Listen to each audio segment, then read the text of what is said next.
হ মালা বানাইবার দিয়েছি, তুমি বলে পয়সা নিয়ে এবার কিন্তু আমি দিয়েছি। মা আমি নিয়ে আইছি। মা এনে 1.5 লাখ টাকা আছে, অনকার মতন থিয়া দাও গা। বাড়ি বেলা আমি বাজারে যাইয়া বোনের মালাটা আমি নিয়ে হিরো। দেখছ কামাই করে হারা হান নাই আর বোনের নিয়ে মালা বানাবার দিব। আর আমি আজকে কতটা দিন ধরে কইতাছি একটা মালা বানিয়ে দেও, তা দিতাছে না। আজকে মালাটা কন্ত তাও একটু দেখুন। ও বগেদা আমি পয়সাটি নিয়ে ঘরে শুকেছে তুই গে। মা এই পয়সাটি ভালো করে থিও। মানুষের বাড়িতে একটা বছর আমি হাজিরে করে এই পয়সাটি আমি যোগ করছি। মা তুমি 1 বছর কাম করে পয়সা দিয়ে বানাইছো না, মা খালি সুখ আছে পয়সা দিয়ে নেগো, তারপর চুরি করে নিয়ে আমার বাইরে দিবা নিছি। ও বাবা তুমি ঘরে যা কাপড় খোলো গা, আমি পয়সাটি শুকেছে থুইতেছি।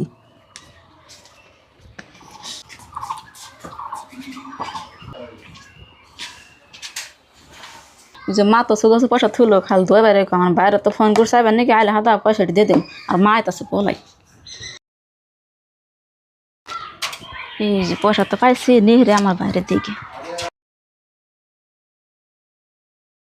বুঝি তাহলে কে নিগে আইবার নিগে গেছ, তাহলে কও আমি বেশি টাইম দেরি করুম না। আর তোমার রাতে কি একটা হ্যাঁ ভাই এতদিন পর বিদেশ থেকে আসছে, যাই দেখে আসবে কে রে ভাবি আর একটা স্যার আমি কি বাসাল পাতাছি।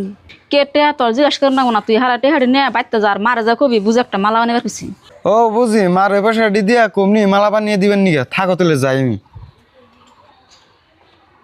যাক গিয়ে এতদিনে তা আমার মনের আশাটা পুরো হলো। টেহা যদি মাঠেন দেয় তা মা তো একটা মালা বানিয়ে দিব। ভাবি যে বিয়ে এত পয়সা দিল, পয়সা মানে ভাবি পাইলো কোনি।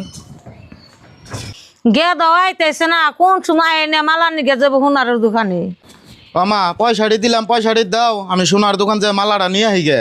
সোনারও বারে ফোন করতেছে মালাটা নিয়ে, তুমি এনে খারো আমি পয়সাটি বাইক নিয়ে কি। পয়সাটি আমি এনে থুইছিলাম পাইতেছি না, এখন গেদার যে আমি কি কই এখন। ও মা পয়সা নিয়ে হারারি করে হয় এমবুরা হন দাও ওই আইলো। ভাই তুমি ভালো আছো? আর এত